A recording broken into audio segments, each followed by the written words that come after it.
ನಾನೊಬ್ಬ PSI ಆಗಿ ಒಂದು ಮನೆ ಕೊಡ್ಸಿಲ್ಲ, ಒಂದು ಸೈಟ್ ಕೊಡ್ಸಿಲ್ಲ, ಒಂದು 50 ಲಕ್ಷ ಕ್ಯಾಶ್ ಕೊಡ್ಲಿಲ್ಲ, ಹಾಗೆ ಹೀಗೆ ಅಂತ ತುಂಬಾ ಯಾವಾಗ್ಲೂ ಅದು ಟಾರ್ಚರ್ಗಳು ನಡೀತಾನೆ ಇತ್ತು.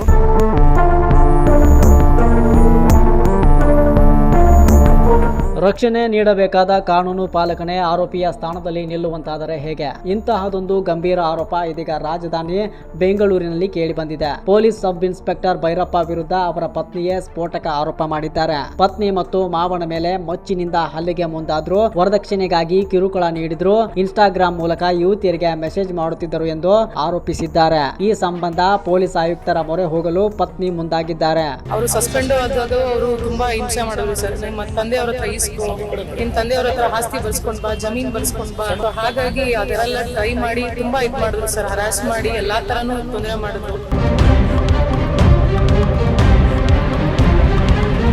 ಕಾಕಿ ತೊಟ್ಟು ಕಾನೂನು ರಕ್ಷಣೆ ಮಾಡಬೇಕಿದ್ದ ಪೊಲೀಸ್ ಅಧಿಕಾರಿಯ ವಿರುದ್ಧವೇ ಇದೀಗ ಗಂಭೀರ ಆರೋಪ ಕೇಳಿ ಬಂದಿದೆ. ಬೆಂಗಳೂರು PSI ಭೈರಪ್ಪ ತಮ್ಮ ಪತ್ನಿ ಹಾಗೂ ಮಾವನ ಮೇಲೆ ಮಚ್ಚಿನಿಂದ ಹಲ್ಲೆ ನಡೆಸಲು ಮುಂದಾಗಿದ್ರು ಎಂದು ಪತ್ನಿ ಆರೋಪಿಸಿದ್ದಾರೆ. ಕೌಟುಂಬಿಕ ಕಲಹದ ವೇಳೆ ಪತ್ನಿಯ ತಂದೆ ಬುದ್ಧಿ ಹೇಳಲು ಬಂದಾಗ ಅವರ ಮೇಲೆಯೇ ಹಲ್ಲೆಗೆ ಮುಂದಾದ್ರು ಎಂದು ದೂರಿದ್ದಾರೆ. ಇಷ್ಟೇ ಅಲ್ಲ, PSI ಭೈರಪ್ಪ ವಿರುದ್ಧ ವರದಕ್ಷಿಣೆ ಕಿರುಕುಳದ ಆರೋಪವನ್ನ ಪತ್ನಿ ಮಾಡಿದ್ದಾರೆ. ತವರು ಮನೆಯಿಂದ 50 ಲಕ್ಷ ರೂಪಾಯಿ ಹಣ ತರುವಂತೆ ಒತ್ತಾಯಿಸುತ್ತಿದ್ದರು. ಹಣಕ್ಕಾಗಿ ಮಾನಸಿಕ ಹಾಗೂ ದೈಹಿಕ ಕಿರುಕುಳ ನೀಡುತ್ತಿದ್ದರು ಎಂದು ಆರೋಪಿಸಿದ್ದಾರೆ. 3 ವರ್ಷದ ಹೆಣ್ಣು ಮಗುವಿನ ಜೊತೆಗೆ ತಮ್ಮನ್ನ ನಿರ್ಲಕ್ಷ್ಯ ಮಾಡುತ್ತಿದ್ದರು ಎಂದು ಪತ್ನಿ ದೂರಿದ್ದಾರೆ.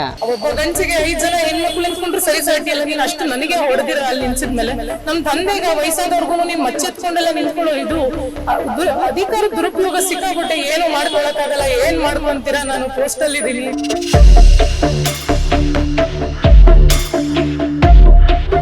ಇನ್ನು PSI ಭೈರಪ್ಪ ಅವರ ವೈಯಕ್ತಿಕ ಜೀವನದ ಬಗ್ಗೆಯೂ ಪತ್ನಿ ಹಲವು ಆರೋಪಗಳನ್ನ ಮಾಡಿದ್ದಾರೆ. ಇನ್ಸ್ಟಾಗ್ರಾಂ ಮೂಲಕ ಯುವತಿಯರಿಗೆ ಮೆಸೇಜ್ ಮಾಡುತ್ತಿದ್ರು, ಅವರೊಂದಿಗೆ ಸುತ್ತಾಡಿ ಮದುವೆಯಾಗುವುದಾಗಿ ಹೇಳುತ್ತಿದ್ರು ಎಂದು ಆರೋಪಿಸಿದ್ದಾರೆ. ಈ ಹಿಂದೆ ಉದ್ಯಮಿಯೊಬ್ಬರಿಗೆ 50 ಲಕ್ಷ ರೂಪಾಯಿ ಬೇಡಿಕೆ ಇಟ್ಟು ಲೋಕಾಯುಕ್ತ ಟ್ರ್ಯಾಪ್ಗೆ ಸಿಲುಕಿದ್ದ ಪ್ರಕರಣವನ್ನು ಪತ್ನಿ ಪ್ರಸ್ತಾಪಿಸಿದ್ದಾರೆ. PSI ವಿರುದ್ಧ ದೂರು ನೀಡಲು ಹೋದಾಗ ಪೊಲೀಸರು ಸರಿಯಾಗಿ ಸ್ಪಂದಿಸಲಿಲ್ಲ, NCR ಮಾಡಿ ಕಳುಹಿಸಿದ್ದಾರೆ ಎಂದು ಆರೋಪಿಸಿದ್ದಾರೆ.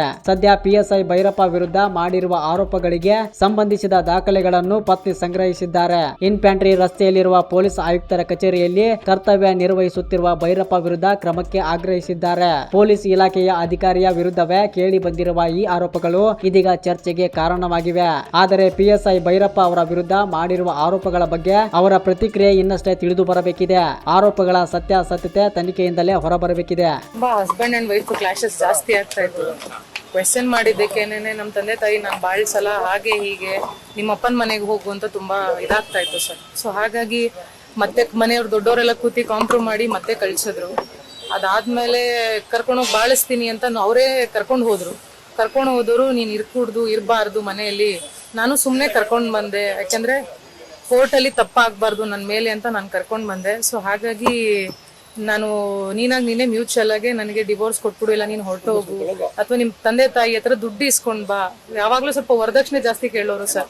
ನಾನೊಬ್ಬ PSI ಆಗಿ ಒಂದು ಮನೆ ಕೊಡ್ಸಿಲ್ಲ, ಒಂದು ಸೈಟ್ ಕೊಡ್ಸಿಲ್ಲ, ಒಂದು 50 ಲಕ್ಷ ಕ್ಯಾಶ್ ಕೊಡ್ಲಿಲ್ಲ, ಹಾಗೆ ಹೀಗೆ ಅಂತ ತುಂಬಾ ಯಾವಾಗ್ಲೂ ಅದು ಟಾರ್ಚರ್ಗಳು ನಡೀತಾನೆ ಇತ್ತು. ಅವರು ಸಸ್ಪೆಂಡ್ ಆದಾಗ ಅವರು ತುಂಬಾ ಹಿಂಸೆ ಮಾಡಿದ್ರು ಸರ್. ನಿಮ್ಮ ತಂದೆಯವ್ರ ಹತ್ರ ನಿಮ್ ತಂದೆಯವ್ರ ಹತ್ರ ಆಸ್ತಿ ಬರ್ಸ್ಕೊಂಡ್ ಬಾ, ಜಮೀನ್ ಬರ್ಸ್ಕೊಂಡ್ ಬಾ ಅಂತ ಎಲ್ಲ. ಸೊ ಹಾಗಾಗಿ ಅದೆಲ್ಲ ಟ್ರೈ ಮಾಡಿ ತುಂಬಾ ಇದ್ ಮಾಡಿದ್ರು ಸರ್. ಹರಾಸ್ ಮಾಡಿ ಎಲ್ಲಾ ತರಾನು ತೊಂದರೆ ಮಾಡಿದ್ರು. ಸೊ ಹಾಗಾಗಿ ಇವಾಗ ಕಂಪ್ಲೇಂಟ್ ಕೊಡ್ಬೇಕು ಅಂತ ನಾನು ತೀರ್ಮಾನ ಮಾಡ್ಕೊಂಡಿದ್ದೀನಿ ಸರ್. ಆಲ್ರೆಡಿ 1 ಮಂತ್ ಇಂದನೂ ನಡೀತಾನೆ ಇತ್ತು. ಮೊನ್ನೆ ಕೆಂಗೇರಿ ಸ್ಟೇಷನ್ಗೆ ಹೋಗಿ 10 ಗಂಟೆ ರಾತ್ರಿ ನಾನು ನನ್ನ ಮಗು ಹೋಗಿ ಕೂತ್ಕೊಂಡ್ರು, ಯಾರು FIR ಮಾಡ್ಲಿಲ್ಲ ಸರ್. NCR ಮಾಡಿ ಕಳ್ಸಿದ್ರು. ನಾವು ಅದಕ್ಕೂ ಏನು ಮಾತಾಡ್ಲಿಲ್ಲ, ಒಂದು ಮೆಡಿಕಲ್ ಮಾಡಿಸ್ಲಿಲ್ಲ, ಏನೂ ಇಲ್ಲ. ಯಾಕಂದ್ರೆ ಅವ್ರ ಬ್ಯಾಚ್ ಮೇಟೆ ಎಲ್ಲರೂ ಅಲ್ಲಿ ಇದ್ದವ್ರು, ಯಾಕಂದ್ರೆ ಅವ್ರು ಮುಂಚೆ ಅಲ್ಲೇ ವರ್ಕಿಂಗ್ ಮಾಡ್ತಿದ್ರು ಸರ್. ಸೊ ಹಾಗಾಗಿ ಯಾರು ತಗೊಳ್ಳಿಲ್ಲ, ಯಾರು ರೆಸ್ಪಾಂಡು ಮಾಡ್ಲಿಲ್ಲ ಅದಕ್ಕೆ.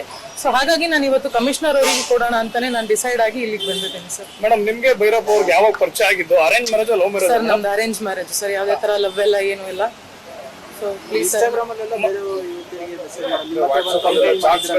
ಹೌದು ಸರ್, ಯಾರಾದ್ರೂ ಹುಡುಗಿರ್ ಜೊತೆಲ್ಲ ತುಂಬಾ ಅಫೇರ್ಸ್ ಗಳೆಲ್ಲ ಸಿಕ್ಕಾಕೊಂಡು ಅದೆಲ್ಲ ಆಗಿ ನಾವು ಸುಮ್ಮನಾದ್ವಿ ಸರ್. ಬಟ್ ಆದ್ರೆ ಇವತ್ತು ಸರಿ ಹೋಗ್ತಾರೆ, ನಾಳೆ ಸರಿ ಹೋಗ್ತಾರೆ ಅಂತ 5 ವರ್ಷದಿಂದ ನಾನು ಕಾದೆ, ಏನು ಅದು ಸರಿ ಹೋಗ್ಲಿಲ್ಲ ಸರ್. ಹಾಗಾಗಿ ಸರ್ ಅದೇ ನನ್ನ ಹೊಡೆದ್ಬಿಟ್ಟಿದ್ರು ಚೆನ್ನಾಗಿ. ಬಟ್ಟೆ ಎಲ್ಲ ಹರಿದಿ ರೋಡಕ್ಕೆ ಕಳಿಸ್ಬಿಟ್ರು. ಬಾಳ್ ಸಲ ಹೋಗು ನೀನ್ ಆಚೆ ಫಸ್ಟ್ ಅಂತ ಎಲ್ಲ ಬಟ್ಟೆ ಎಲ್ಲ ಹರಿದಿ ಹೊಡೆದಿ ಅವ್ರ ಅಮ್ಮ ಮಗ ಇಬ್ರು ಸೇರಿ ಆಚೆ ಹಾಕಿದ್ರು. ಅವಾಗ ನಾನು ವಿಧಿ ಇಲ್ಲದೆ ಪೊಲೀಸ್ನವರಿಗೂ ಕಂಪ್ಲೇಂಟ್ ಮಾಡಿದೆ ಸರ್. 112ಗೂ ಕಾಲ್ ಮಾಡಿದೆ, ಯಾರು ರೆಸ್ಪಾಂಡ್ ಮಾಡ್ಲಿಲ್ಲ. ಅದಾದ್ಮೇಲೆ ನಮಗ್ ಬರಲ್ಲ, ಬಾಡಹಳ್ಳಿಗೆ ಬರಲ್ಲ, ತಾವರೆಕೆರೆಗೆ ಬರುತ್ತೆ, ಒಬ್ಬೊಬ್ರು ಅವ್ರು ಮಾಗಡಿ ರೋಡಿಗೆ ಬರುತ್ತೆ ಅಂತ ಅವ್ರವರೇ ಇದ್ ಮಾಡ್ಕೊಂಡ್ರು ಸರ್. ಅದಾದ್ಮೇಲೆ ನಮ್ಮ ತಂದೆ ಕಾಲ್ ಮಾಡ್ಲೇಬೇಕಾಯ್ತು ಪರಿಸ್ಥಿತಿ. ನಮ್ ತಂದೆ ಬಂದಿದ್ದಕ್ಕೆ ಏನಪ್ಪ ಹಿಂಗೆಲ್ಲ ಹೊಡೆದಿದೆಯಲ್ಲ ಸರಿನಾ ಅಂತ ಅವರು ಹೊಡೆದಿದ್ಮೇಲೆ ಅವರು ಬಂದೇ ಬರುತ್ತೆ ಸರ್. ಅದನ್ನ ನಾವು ಕೇಳಿದಕ್ಕೆ ಮಚ್ಚೆತ್ಕೊಂಡು ಇವತ್ತು ಅಪ್ಪ ಮಗಳನ್ನ ಇಬ್ಬರನ್ನು ಕತ್ತರಿಸಾಕ್ತೀನಿ ಹಾಗೆ ಹೀಗೆ ನಾನು ನೋಡ್ತಾನೆ ಇದ್ದೀನಿ. ಅವತ್ತಿಂದನೂ ಅಪ್ಪ ಮಗಳಿಬ್ರು ಒಪ್ಕೊಂತಾನೆ ಇಲ್ಲ, ನಾನು ಏನ್ ಹೇಳಿದ್ರು ನಿಮ್ಮಿಬ್ಬರು ನಾನು ಉಳಿಸೋದೇ ಇಲ್ಲ ಅಂತ ಮನೆ ಹತ್ರ ರೌಡಿಗಳನ್ನೆಲ್ಲ ಕರ್ಸಿ ಒಂದ್ 20-30 ಜನನ ಆತರ ಎಲ್ಲಾ ಮಾಡಿದ್ರು ಸರ್. ನಾ ಹೇಳೋದು, ನಾನು ನಮ್ ತಂದೆ ನೋಡಿಲಿಕ್ಕೆ 20-30 ಜನ ರೌಡಿಗಳ ಅವಶ್ಯಕತೆ ಇರ್ಲಿಲ್ಲ ಸರ್. ಒಬ್ಬ ಗಂಡ್ಸಿಗೆ 5 ಜನ ಹೆಣ್ಮಕ್ಳು ನಿಂತ್ಕೊಂಡ್ರು ಸರಿ ಸಾಟಿ ಅಲ್ಲ. ನೀನ್ ಅಷ್ಟು ನನಗೆ ಹೊಡೆದಿರ ಅಲ್ಲಿ ನಿಲ್ಸಿದ್ಮೇಲೆ ನಮ್ ತಂದೆಗ ವಯಸ್ಸಾದವ್ರಿಗೂ ನೀನ್ ಮಚ್ಚೆತ್ಕೊಂಡೆಲ್ಲ ನಿಂತ್ಕೊಳ್ಳೋ ಇದು ಅಧಿಕಾರ ದುರುಪಯೋಗ ಸಿಕ್ಕಾಬಿಟ್ಟೆ. ಏನು ಮಾಡ್ಕೊಳಕ್ಕಾಗಲ್ಲ, ಏನ್ ಮಾಡ್ಕೊಂತೀರಾ, ನಾನು ಪೋಸ್ಟಲ್ ಇದೀನಿ, ನೀವೇನು ಮಾಡ್ಕೊಳಕ್ಕಾಗಲ್ಲ. 10 ಜನನ್ ಕರ್ಸಿ ಎತ್ತಿಸೋದ್ ನನ್ಗೆ 5 ನಿಮಿಷದ ಕೆಲ್ಸ. ತುಂಬಾ ಈ ತರ ಎಲ್ಲ ಯಾವಾಗ್ಲೂ ಟಾರ್ಚರ್ ಮಾಡ್ತಾನೆ ಇದೆ ಸರ್. ಮದುವೆಯಾಗಿ ಎಷ್ಟು ವರ್ಷ ಆಯ್ತು ಮೇಡಮ್? ಮತ್ತೆ ಮದುವೆ ಟೈಮಲ್ಲಿ ಅರೇಂಜ್ ಮ್ಯಾರೇಜ್ ಏನೆಲ್ಲ ಕೊಟ್ಟಿದ್ರು ಮೇಡಮ್ ಮದುವೆ ಟೈಮಲ್ಲಿ ಹಸ್ಬೆಂಡ್ಗೆ? ಮದುವೆ ಟೈಮಲ್ಲಿ ಅವ್ರು ಬಂದು ಕೇಳಿದಾಗ ಏನು ಇಸ್ಕೊಳ್ಳಿಲ್ಲ ಸರ್. ಏನಂದ್ರೆ ಏನು ಬೇಡ, ನಂಗೆ ಹೆಣ್ಣು ಕೊಡಿ ಸಾಕು, ನಂಗೆ ಬೇರೆ ಏನು ಬೇಡ. ಅದಕ್ಕೆ ನಮ್ ತಂದೆ ತಾಯಿ ಮದ್ವೆ ಮಾಡ್ಕೊಟ್ರು ಜೋರಾಗೆ. ಅವರು ಕೈಲಾದಷ್ಟು ಒಡವೆ ಇದು ಎಲ್ಲಾ ಕೊಡ್ಸಿದ್ರು. ಅದನ್ನು ಎಲ್ಲ ಅವರು ಏನು ಇದ್ ಮಾಡ್ಲಿಲ್ಲ ಸರ್. ಮಾಡ್ಕೊಂಡ್ರು ನೀಟಾಗೆ.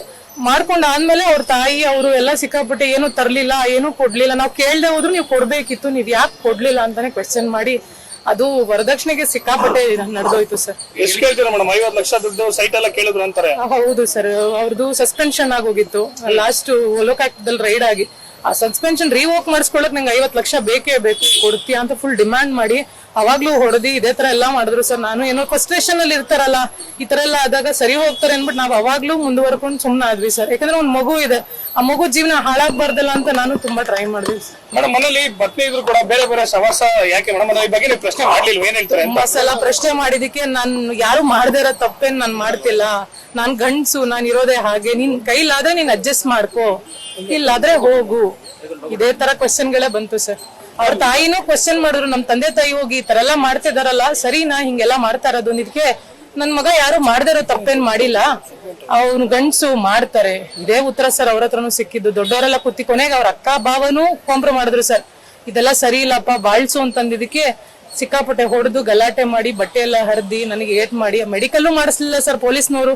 ಅವ್ರು ಬ್ಯಾಚ್ ಮಾಡ್ಸಿರೋದ್ರಿಂದ ಎಲ್ಲ ಅವ್ರ ಕಡೆಗೆ ಸಪೋರ್ಟ್ ಮಾಡಿ ಯಾರು ಏನು ಹೆಲ್ಪ್ ಮಾಡ್ತಾ ಇಲ್ಲ ಸರ್. ಮೇಡಮ್ ಅಂದ್ರೆ ಆತ ಪೊಲೀಸ್ ಅನ್ನೋದು ದರ್ಪ ಅಂತಲ್ಲ? ಸಿಕ್ಕಾಪಟ್ಟೆ ಸರ್, ಅದೇ ಜಾಸ್ತಿ. ದಯವಿಟ್ಟು ಸರ್ ಕೆಲಸ ಮಾಡ್ತಾ ಇರೋದು ಸರ್, ಇವಾಗ ಕಮಿಷನರ್ ಆಫೀಸಲ್ಲಿ ವರ್ಕ್ ಮಾಡ್ತಿದ್ದಾರೆ. ಬಟ್ ಆದ್ರೂ ಅದಕ್ಕೆ ಕಂಪ್ಲೇಂಟ್ ಕೊಡ್ತಾ ಸರ್ ಅದೇ ನಮ್ಮ ಹತ್ರ ಏನೇನ್ ಮಾಡಿದಾರೆ, ನನಗೆ ಏನ್ ಅನ್ಯಾಯ ಆಗಿದೆ ನಾನು ಅದನ್ನ ಕೇಳಲಿಕ್ಕೆ ಬಂದಿದ್ದೀನಿ ಹೊರತು ಬೇರೆ ನಂಗೆ ಇನ್ನೇನು ಬೇಡ ಸರ್. ನನ್ನ ಮಗುಗೆ ನನಗೆ ನ್ಯಾಯ ಬೇಕು ಅಷ್ಟೇ ಸರ್, ಬೇರೆ ಏನು ಬೇಡ ನನಗೆ. ಅವ್ರು ಎಷ್ಟು ವರದಕ್ಷಿಣೆ ಆಗ್ಲಿ ಎಲ್ಲದಕ್ಕೂ ಆಗ್ಲಿ, ಅವ್ರು ಹೊಡೆದಿರೋ ದೌರ್ಜನ್ಯಕ್ಕಾಗ್ಲಿ, ಈ ತರ ಒಬ್ಬ ಅಫಿಷಿಯಲ್ ಆಗಿ ಮ್ಯಾನ್ ಹ್ಯಾಂಡ್ಲಿಂಗ್ ಮಾಡೋದು ತಪ್ಪು ಸರ್. ಹೆಣ್ಮಕ್ಳ ಮೇಲೆ ಹೊಡೆಯೋದಲ್ಲ ಸರ್.